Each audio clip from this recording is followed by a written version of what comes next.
I'm 30, and my older brother, Mason, is 34. We've always had a fairly normal sibling relationship. Not super close, but we got along well at family events, texted occasionally, joked around. Our mom passed away 5 years ago from a sudden illness, and our dad, Peter, has been slowly adjusting to life without her. He's retired now, living in a lakeside home in Michigan, and he spends most of his time tinkering with boats and doing small real estate deals. About 7 months ago, Dad mentioned he wanted to reorganize his estate. Nothing alarming, just making sure wills and trusts were up to date, pretty standard for someone his age. That's when Mason started acting weird. At first, I brushed it off as him being stressed about work, but then small comments started slipping out during family dinners. The first time it really struck me was at a July 4th barbecue. Mason was looking at a photo of Dad, Mom, and me when I was a toddler. He frowned and said, almost under his breath, "You don't really look like them. You've always been different." I laughed nervously, trying to brush it off, but he persisted, pointing out the shape of my jaw and my eyes. "Seriously, it's uncanny," he said, holding the photo close to my face. I told him I looked like a mix of family members, that genetics isn't simple. He just gave me this hard stare, like he was already convinced of something. It escalated quickly. At my cousin Hannah's birthday party last month, I overheard Mason telling our aunt that he'd always suspected something about me. I wasn't sure if he was joking, but when I caught his eye, he didn't even flinch, just smirked and walked away. What's creeping me out the most is how obsessed he's become with family genetics. He's constantly sending me links about paternity surprises, mysterious adoptions, and DNA testing. He's even started dropping comments about truth coming out and science doesn't lie during casual conversations at family gatherings. Just last week, he cornered me at Dad's place and asked if I'd ever wondered about my real parents. I was floored. How do you even respond to that? I told him I didn't know what he meant, and he just said, "You've always seemed off." I tried talking to Dad about it, but I didn't want to sound paranoid. I told him Mason had been a little stressed and making strange comments. Dad shrugged, saying he thought it was just work pressure. But I can tell he's noticing Mason's behavior, even if he hasn't admitted it out loud. Here's the thing. I know I'm Peter's biological child. I have his laugh, his stubborn streak, the same hands and fingers as him. But Mason seems to be obsessed with the idea that I'm hiding something, or worse, that I'm not really family. I can't tell if this is stress, grief over Mom, or some deeper psychological issue. I don't know what to do. Mason's obsession is growing, and I can feel the tension building. At the next family gathering, I fear he might take things further, say something to Dad, or try to prove his theory. I'm scared this will spiral out of control. Things started getting worse after that July 4th barbecue. Mason became impossible to ignore. At Dad's house, he would hover whenever I was talking to Dad, making pointed remarks like, "I wonder if the test results will surprise us," or, "You've always looked so much like Mom, but I keep noticing little differences." At first, I thought it was just passive-aggressive sibling teasing, but it quickly became clear that he was planning something more. About a month ago, Mason announced that he had discovered a new genealogy website with advanced DNA analysis. He pitched it as a fun family project, tracing our ancestry, connecting with distant relatives, building a complete family tree. Dad loved the idea immediately. Mason was surprisingly thorough. He researched different DNA testing companies, prepared charts, and even printed out sample family trees. To everyone else, it looked like he was organizing a thoughtful, educational project for Dad's birthday.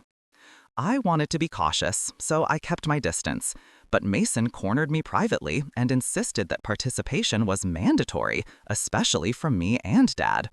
"The results won't mean anything without all the direct lineage," he said, practically gleaming. He framed it as a gift to Dad, a bonding experience for the whole family. I tried to ask questions about why it was so important to him that I participate, but he laughed it off and said I was overthinking it. Then the first red flag appeared. Mason personally delivered my DNA test kit to my apartment, claiming he wanted to make sure I got it safely. When I opened it, I realized the tube had already been used. I froze. The paperwork had my name on it, but there was already saliva inside. My first thought was that he had accidentally handed me the wrong kit, but it was clearly intended for me. I called Mason immediately. He chuckled and said it was just a joke, a test to see if I was paying attention. He insisted he had a fresh, untouched kit ready for me. But I wasn't convinced. There was this unsettling calm in his voice, like he knew exactly what he was doing and didn't care that it crossed a line. Over the next few days, I started piecing it together. Mason wasn't interested in genealogy. He wanted to use the DNA tests to prove that I wasn't Dad's biological child. He wasn't subtle. He just masked it under the guise of a family project. If I refused to participate, I'd look guilty. If I questioned him, he'd spin it as paranoia. I felt trapped, like I had no choice but to go along while trying to protect myself. I reached out to Dad, vague and careful, mentioning that Mason was being intense about this project. Dad brushed it off, excited about the genealogy work, completely unaware of Mason's true intentions. I started feeling a gnawing sense of dread every time Mason mentioned truth or testing, especially when he described how advanced the DNA analysis was. It wasn't about ancestry, it was about control, obsession, and manipulation. I've never felt so betrayed by a family member before. Mason has always been ambitious and competitive, but this is different. There's a cold calculation behind his actions, and I can feel it lurking beneath the surface every time we're in the same room. I don't know what he's planning next, and I can't shake the fear that whatever comes, it will involve Dad and potentially ruin my place in the family. The first real confrontation happened at Dad's late summer family reunion. Everyone was at the lakeside cabin, cousins, aunts, uncles, even some distant relatives Mason had roped into the genealogy project. Dad was glowing with excitement about the DNA family tree project, completely oblivious to the tension building beneath the surface. Mason cornered me in the kitchen before dinner. He leaned in, whispering, "Remember, everyone has to submit their samples by tonight. Don't mess it up." His tone was sharp, and the look in his eyes made my stomach twist. I nodded cautiously, not sure if I should confront him here or wait. Later, as people mingled, Mason casually mentioned in front of Dad and our Uncle Rick that it would be shocking if all the tests lined up perfectly. Dad laughed, not sensing the undercurrent, but I felt my chest tighten. Mason's implication was clear. He wanted me to fail the test, to prove I wasn't part of the family. The first escalation came during dessert. Mason had arranged the kits on a side table, instructing everyone to collect their samples privately. When I reached for my kit, I noticed something immediately. The seal looked tampered with. My heart raced. I double-checked, and sure enough, the tube had been opened and resealed. I could barely contain my panic. I grabbed the kit and quietly slipped it into my bag, planning to submit a new one directly from the lab later. But Mason noticed. He gave me the smug, almost predatory smile and whispered, "Don't worry, it's just a little quality check. You'd hate to ruin the results, right?" I froze, realizing the extent of his obsession. This wasn't about science. It was about control, obsession, and manipulation. Throughout the evening, Mason kept weaving little psychological traps. He'd make a comment about how family resemblance is so obvious in some branches, but sometimes genetics surprises you. He'd glance at me, his expression unreadable. Every joke, every aside felt like a calculated push to make me doubt myself, to plant seeds of insecurity. By the end of the night, I was exhausted, paranoid, and increasingly desperate.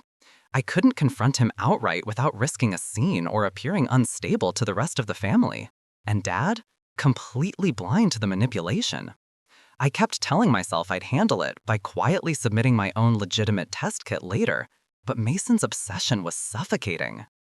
That night, lying in bed, I realized this was bigger than a sibling feud. Mason wasn't just suspicious, he was obsessed, willing to manipulate, lie, and sabotage to prove something he already decided in his head. I started feeling a mix of fear and anger, knowing that if I didn't act carefully, this could spiral into a disaster for my relationship with Dad, the rest of the family, and my own sense of security in my own home. I haven't slept properly since the reunion. Every text from Mason now makes me flinch. Every mention of family tree or testing sends a chill down my spine. I feel trapped between staying silent to avoid escalation and exposing him, risking chaos. And worst of all, I'm beginning to doubt how long this obsession will last or how far he'll go next. A week after the reunion, Mason's obsession crossed the line. He had coordinated the collection of all the DNA kits at Dad's house. Everyone handed him their samples, trusting that he was just organizing the project. I followed instructions, but stayed cautiously, watching him carefully. I had a sinking feeling that something would go wrong, and I was right. The moment I opened my kit, my stomach dropped. The tube had already been used. Someone's saliva was inside, and the paperwork had my name printed neatly on every form. My hands shook. I immediately recognized what Mason was doing. He was trying to submit someone else's DNA under my name, just like I had feared. If this went through, the lab would show I wasn't related to Dad or the rest of the family. My whole place in the family could be questioned. I confronted him instantly. "Mason, what the hell is this?" I demanded, holding up the tube. His calm smile didn't falter. "Relax," he said. "I was just testing you, making sure you'd notice. Don't take it so seriously." I felt my blood boil. Testing me? This isn't a game. You can't submit someone else's DNA under my name. That's fraud. He leaned closer, lowering his voice. "I'm protecting Dad. If you really belong here, you won't mind a little verification. If not, well, the truth will come out." The logic made my head spin. Mason was convinced he was the arbiter of family truth, as if the DNA test itself wasn't enough. I realized that reasoning with him would be impossible. His obsession had completely warped his sense of right and wrong. I left Dad's house that night with the kit in my bag, heart racing. I ordered a brand new test directly from the lab, planning to submit it myself and track every step. I photographed the sealed kit, documented every moment, and resolved that nothing Mason did would compromise the truth. Over the next few days, Mason's messages became almost gleeful. "Can't wait to see the results," he texted. "It'll be interesting." Each message felt like a knife twisting in my gut. I avoided responding, knowing any engagement could give him more leverage. Every family interaction became a minefield. Mason would make casual remarks about heredity, ancestral traits, or physical resemblance, always aimed at making me doubt myself and everyone else doubt me. Even Dad, though unaware of the sabotage, started noticing the tension between us. I could tell he was uncomfortable, but he still trusted Mason's enthusiasm for the project. At work, I couldn't focus. At home, I felt unsafe in my own family. I began imagining worst-case scenarios. What if Mason went to extended family, or posted online, or somehow manipulated the lab? Every possibility seemed terrifying. I started keeping the new kit in a locked drawer, planning to submit it alone, carefully, without Mason even knowing. I realized something critical. This wasn't just sibling rivalry anymore. This was an all-out psychological attack designed to destabilize me, make me doubt myself, and possibly erode my relationship with Dad. I had to act carefully, protect myself, and wait for the evidence to speak. But the dread in my chest never left. Mason wasn't done, and I had no idea how far he was willing to go next. I sent my own sealed DNA test off to the lab the next morning. I documented everything, photos of the sealed kit, the shipping label, even the receipt. I wanted an airtight chain of custody because I knew Mason would try to twist the results the second he saw them. For a few days, I felt a strange calm. I thought Mason would back off, realizing his antics weren't working. But instead, his texts became more frequent, more cryptic. "Time's almost up. Truth doesn't hide forever. Dad deserves to know who you really are." I started to feel sick every time my phone buzzed. Mason was no longer hinting, he was openly telling me he planned to reveal me. The breaking point came 2 weeks later at Dad's house. Mason had gathered the family for what he called a preliminary reveal. I hadn't even gotten my results back yet, but he stood in the living room with a stack of printouts and a laptop, acting like a prosecutor building a case. "Family," he began, smiling in that calm, creepy way. "I've been compiling all our ancestry data. Something interesting came up about Claire's results." My stomach dropped. "I haven't even sent mine in," I said, my voice shaking. "Oh, but you did," Mason replied smoothly. "I have the confirmation right here. It's already processing." Dad frowned, confused. "Wait, what? Claire, you sent it in already?" I stood up, trembling. "No, Dad. He tried to submit a fake sample under my name. I sent my own directly to the lab. He's been trying to manipulate this entire thing." For a moment, the room went dead silent. Mason's smile flickered, then hardened into a sneer. "Typical. You're always playing the victim. Maybe if you had nothing to hide, you wouldn't be so defensive." My heart was pounding so loud I could barely hear my own words. "This isn't about me hiding anything. This is about you trying to sabotage me because you can't stand the idea that Dad loves me just as much as you." Dad finally stood, looking from me to Mason. His face was pale. "Mason, what is she talking about?" Mason's voice rose, no longer calm. "I'm talking about the truth. She's not your biological child, Dad. You've been lied to. I've seen the signs for years." The entire room seemed to tilt. My aunts and cousins were staring. Dad looked like he'd been punched. "Mason," he said slowly, "that's enough." But Mason didn't stop. "You think I'm crazy? Fine. When the results come back, you'll see. She's not one of us." I felt tears sting my eyes, not because I doubted my paternity, but because Mason had publicly humiliated me, turning what should have been a family project into a witch hunt. I could see Dad's hands trembling. He didn't know what to believe in anymore. I left the room before anyone could stop me, my hands shaking so hard I almost dropped my phone. The test results weren't even back yet, and Mason had already poisoned the family against me.